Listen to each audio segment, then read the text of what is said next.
What is going on, everybody? Silver Scroungery here, and today is Silver Sunday.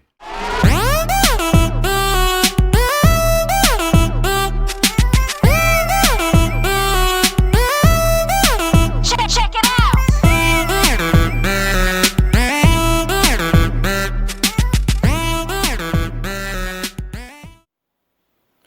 All right, everybody.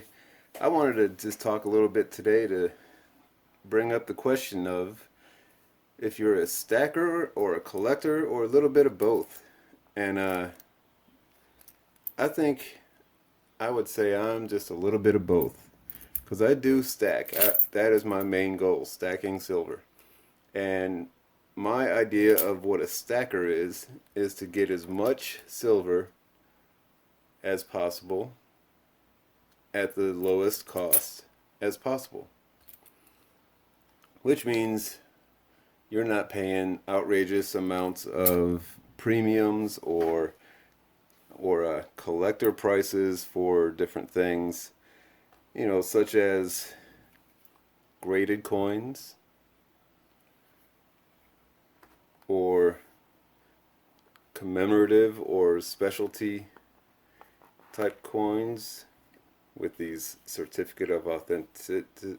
Yeah, I can't talk. Authenticity type of things. These are not exactly stacker items. They're collector items. Now, I could say, yes, I got some of these in grab bags that I got that I thought were worth grabbing at the price they were offering. So that's why I got those. But then I've got things like hand pours. These are not exactly the best ideas for stackers either. They may be made out of silver that is at low cost, but that is for the person that's doing the pouring to be able to make the best out of their deal when they sell them. And then there's a premium on top of it to help cover their costs. So that's just some of the things that I've got going on. But that's why I say I'm a little bit of both, a stacker and a collector.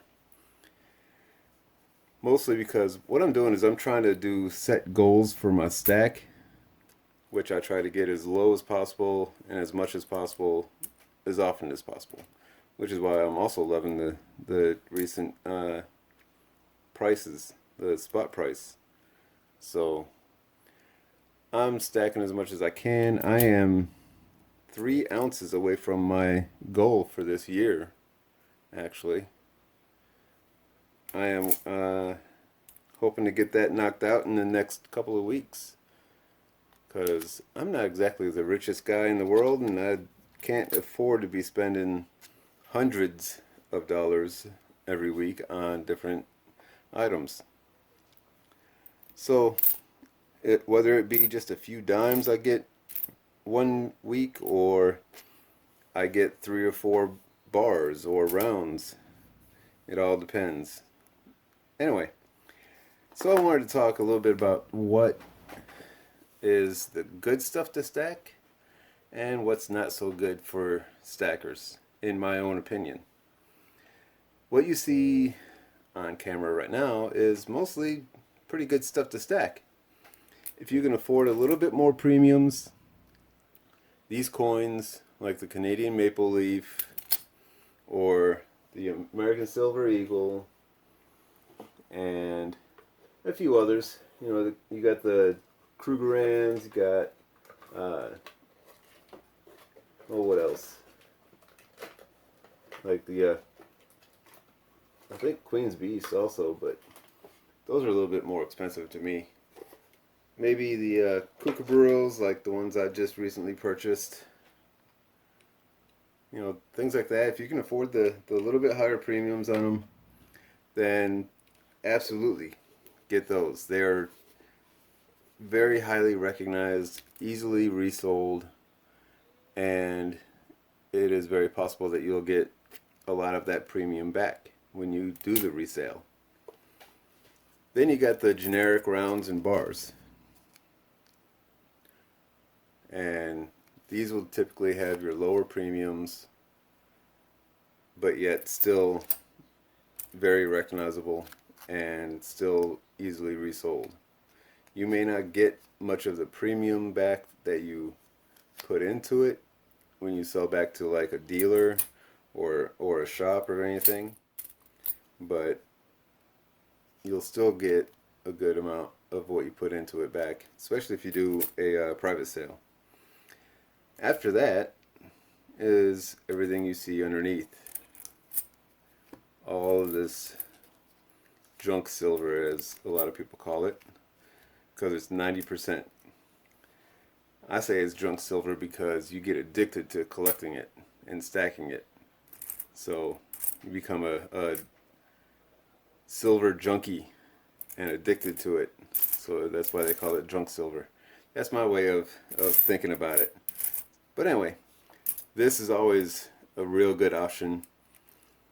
Not only is it 90% silver, but you can also look at it as fractional silver. Like this right here is, I believe it's 1/6 of an ounce. And then you got 1/14 of an ounce.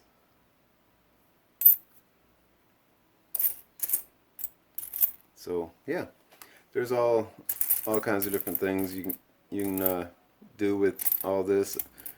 What war nickels are as far as fractional, I'm not too sure. I just know it's 35% silver, and it's worth right around about $1.30, I think, right now. Melt $1.40. So those are the three main best options for stackers. Now, some of the bad things to do. Fractional silver. I always say constitutional silver is always the best idea for fractional silver, but there are half-ounce rounds, quarter-ounce rounds, 10th-ounce rounds, and even 1 gram bars. Well, the premiums on those are going to be a whole lot higher. I only have this one because I just happened to have won the bid on eBay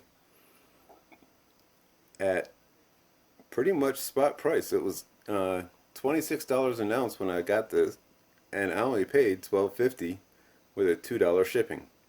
So $14.50 overall. So I thought that was a pretty good deal for a 1/2 ounce. So that's why I got this one.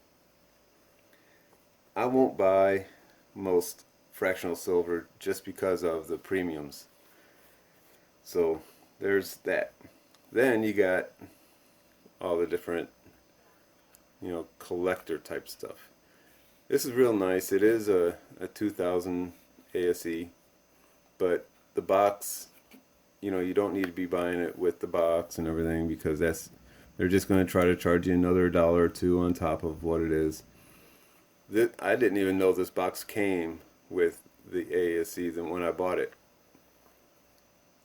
It was delivered in the mail like that, so I was pleasantly surprised. But when you go and you start seeing things boxed up like that, they're typically going to end up trying to charge more. And then you got the different commemoratives and everything like this one, and certificate of authenticity deals and everything. All that is really anything. Anybody can print these things up or whatever. So it's just something that it's fluff, is what I call it. And then the nice pretty box that it's all in and everything. This was something else that I got in a grab bag, and I honestly wouldn't be able to tell you what it would be that I paid for it individually, because it all came in one large grab bag that I bought. I made out pretty decent on that grab bag, but I got all these different things that are not stacker friendly, I guess you can call it. They're collector friendly, such as this 1968 PCGS graded proof. So this is something else that you don't want to do when you're trying to stack. It's something you want to do when you're collecting. which is also, again, why I've got these hand pours. There are just certain things that I really enjoy, and I like the design and everything, and so I thought I'd buy them and have them as part of my collection, not my actual stack. Now I do put them in with my stack just because it's an easier spot for me to store them. Then, one of the worst things that I feel you can do for if you're a stacker is getting these things called proof sets, which is what I have right here. I did not buy this for my stack.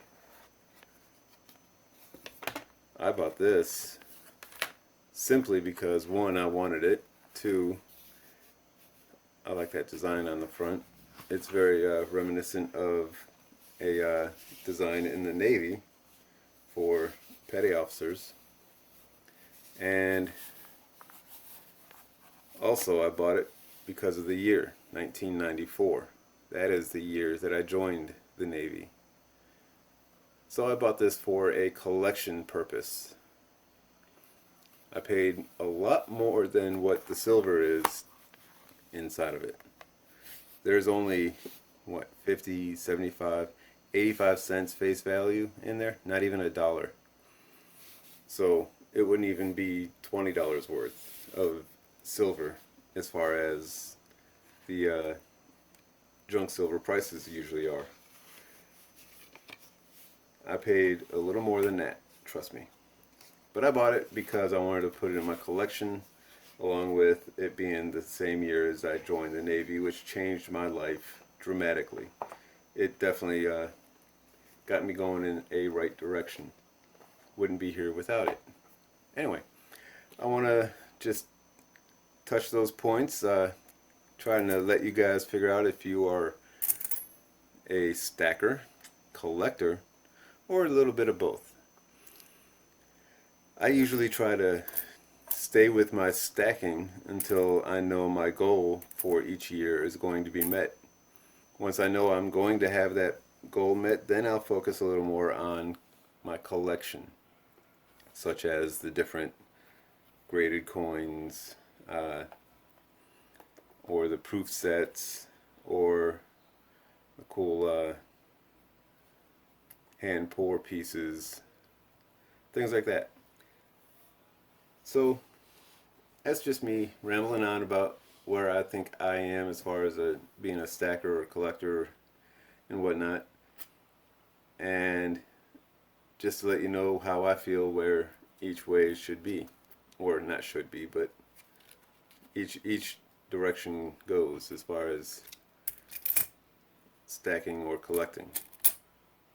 So I'm going to go ahead and keep on stacking and collecting. Hopefully y'all do the same thing. But before I head out, I wanted to make sure you guys enjoy the videos and everything. Give me a thumbs up, please, and comment on if you are a stacker or collector and what you've been doing. Let me know if you have any goals or anything, what you're really looking for, what types of silver you like to stack or collect. I'm always happy to learn a little bit of what people are looking for, see what some trends are. And if you haven't already subscribed, go ahead and do that, because once I hit that 100 subscriber mark, I do have that giveaway for this 1999 S PCGS graded PR69 DCAM silver $50 proof. It is a beautiful coin, and it will be given away as soon as I hit that 100 subscriber mark. And you can definitely always go to the PCGS website and look up this number right there and be able to make sure it's authenticated and everything. Know that it is not a fake of any sorts. Anyway, so I'm going to get out of here and enjoy the rest of my Silver Sunday, watching some football, and Y'all enjoy the rest of your day. Silver Scrounger heading out.